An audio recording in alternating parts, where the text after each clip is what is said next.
Yeah. Yo, what's up, traders? All right. This video, raw, real, authentic. I put out a video recently called How I Beat My Trading Addiction. And what I'm thinking in this video is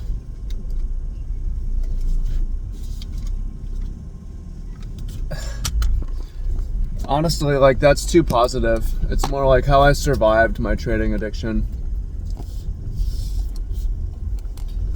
This thing doesn't really want to stick. Yeah, I'm gonna share both positives and negatives. I'm not gonna go through the whole story again, but the story is evolving as I get new information and as I process it. But yeah, I mean, a part of it's like, how did this happen to me?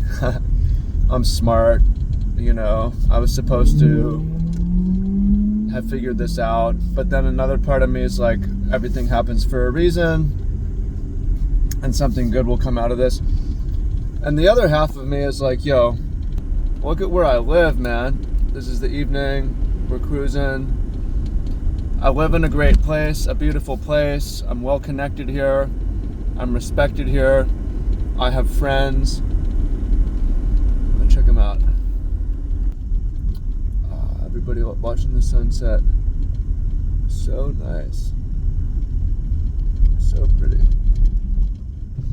I have a really cool job doing marine tourism, wildlife tours. I have my dog here who I love immensely. I've got a cat at home who's also really good. I've got a lot of places out here that feel like home. I just got a fat YouTube ad rev check, which is new. I'm not really making a lot off of YouTube normally, off of ad rev. I've got a cool hiking adventures business. I'm super healthy and fit. My fitness knowledge and habits are super high. I'm have a lot of friends, a few good friends. I am skilled in various ways, have different resources, and I still have over a year's expenses in cash savings. So it's not like I'm broke. But so I'm saying this to say, like, for me, more than anything, things could be a lot worse. I could have lost everything, right? I didn't lose everything. But one of the things that I gained through my trading journey is extreme trauma, PTSD, right? Right now I cannot even look at a chart, although I'm going to soon. But I mean, I was addicted to weed. Was I physiologically addicted? Not necessarily. But was I psychologically addicted to weed? I was psychologically addicted to weed. And I had to quit. And it took real low moments, like extreme anxiety related to smoking weed, for me to quit. And the same things with trading addiction, I think. So, I mean, I thought I was immune because I had beaten all these other things, but no, fell into this hole in my 30s. And again, there's some positives. It helped me change careers to get into adventure tourism from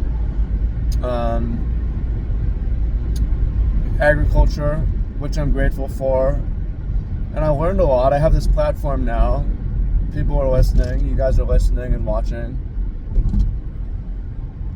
But I don't know that I gained anxiety from trading. I feel like I really had it before. Probably. Maybe I have less anxiety now. I don't know, right? It's hard to know. It's hard to measure. It's not really a measurable thing. I wasn't tracking HRV and stuff like that this back then. But I'm here now. Yeah, so short version of what happened, the story of what happened is I made a lot of money in the markets. I don't want to tell the whole thing. Initially, I made a lot of money the first couple years as an investor. And then the more I got into trading, the more I lost my time in my life. And I thought, oh, I need to pay tuition and time and money. But it's not really true. I mean, what I've discovered, and the studies agree with this, is it's just a fucked up thing about investing. The more time you spend, the worse you do. The less time you spend, the better you do, right? And it has to do with emotionalism and cognitive fatigue, right? Getting tired, making impulsive decisions. You need to not look at it, right? And I think about it, if I was just still holding and I had just worked a regular job, whatever, I'd be around a millionaire by now if I had just stuck with investing.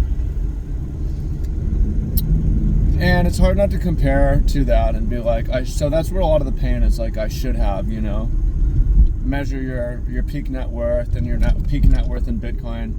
It's an unhealthy thing to do. But one of the things that I found, I mean, there was a point where, this was almost 3 years ago, where I had liquid, like, my net worth was over $600,000 cash. If I sold. So it's kind of unrealistic, but the money, it for sure solved certain problems, but it created new problems, and it didn't make me happier. I experienced more frequent euphoria, but euphoria is not really happiness. Euphoria is not a stable thing. Euphoria is like another kind of mental illness, right? If you're euphoric, it just make it bad relationship decisions, bad decisions. But when I say that money coming up fast creates problems that you don't know about, well, those problems can be, well, you think, well, why don't you just cash out and buy a property, or like spend your money on this or on that? Well, what happens if you make a lot of money is usually you want to focus on the money even more when you make it, especially if it happens quickly. I think it's a different story if you slowly build your way up. But if you like 20x your net worth in a year, I'm not saying that you're going to lose the money. I'm saying you're going to fixate on the money and focus on it. Of like, how do I use it? What's the best way to use it? How do I protect it? What's the best way to protect it? And however much time you were spending on looking at that money, you're now going to spend more. You're going to spend even more. However much time you're spending looking at the money, you're now going to spend more. So that's introducing a major problem, right? That's introducing a problem. That's introducing something quite negative, right?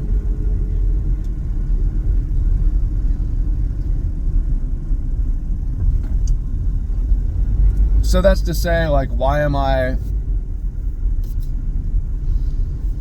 so mad that I don't have $1 million?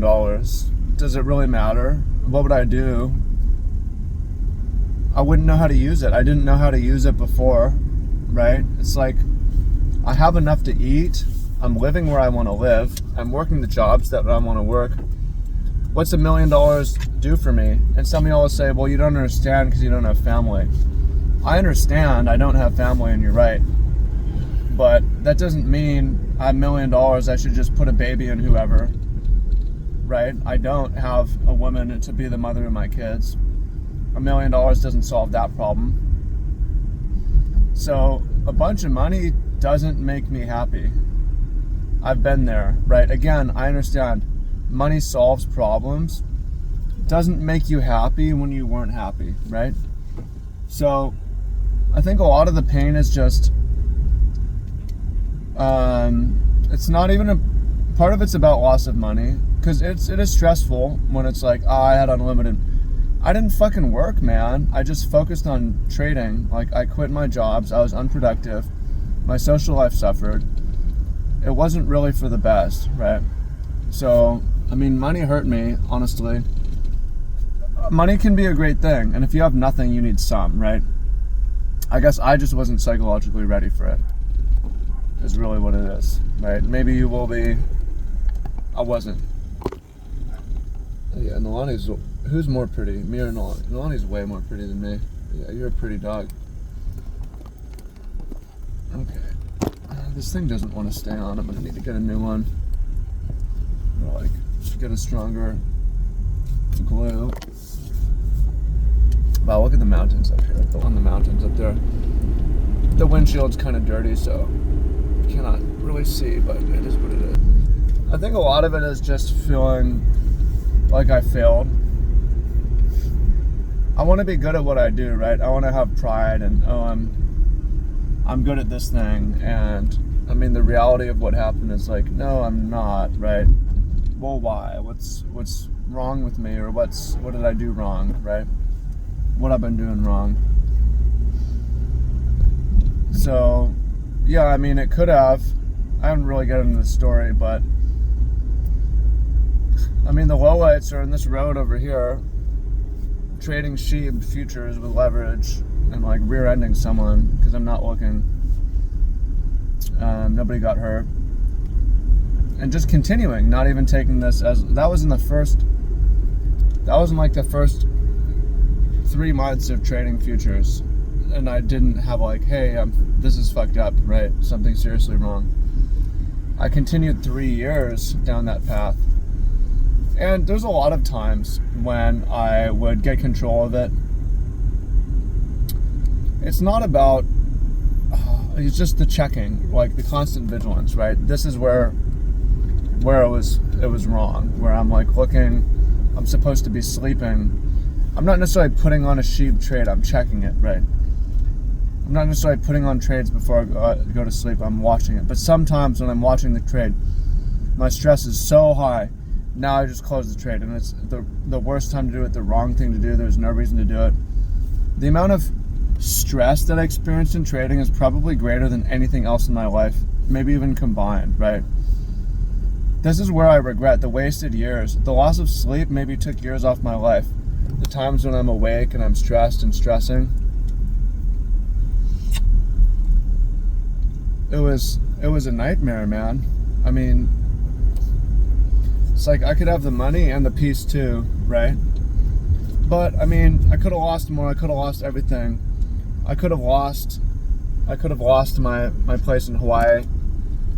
I could have lost my health. I could have not got the jobs that I have. And honestly, I think winning at trading would have been worse. Because if I had better years, I wouldn't have had the thought to get a job or start like a manual business, like a grunt work. Those are the highlights of my life right now, or some of the highlights is working on the boat with other people, right? Maybe I'm just not that creative with large sums of money, but right, again, when you have a lot of money through trading, you think, all right, now I need to focus on my trading more. So if I had gone to say 10 million, what do I think would have happened is I'm focusing on it even more, right? I don't have the dolphin job. I don't have the hiking tours. I'm online more and more, right? And I have money, but for what, right? So you might say I'm just rationalizing and I'm just trying to like coping, and you might be right, but how else do you process something like this, right? So all that said, I'm preparing to get back to investing. I want it to be closer to investing than trading. There's a chance that I relapse for short periods of time into constant checking, but, and you know, honestly, the first 2 years where I made a lot of money, I was checking the Bitcoin price first thing in the morning. Well, there's sometimes when I wouldn't, but I was checking it all the fucking time, right? Sometimes like 60 times in a day, I'm checking the price. It's super unhealthy. So maybe I needed to get through all that to get to where I am now, where screens I'm not even going to say screens don't dominate my life, because I still spend a lot of time online. I just kind of use it different. But for sure in a less stressful way.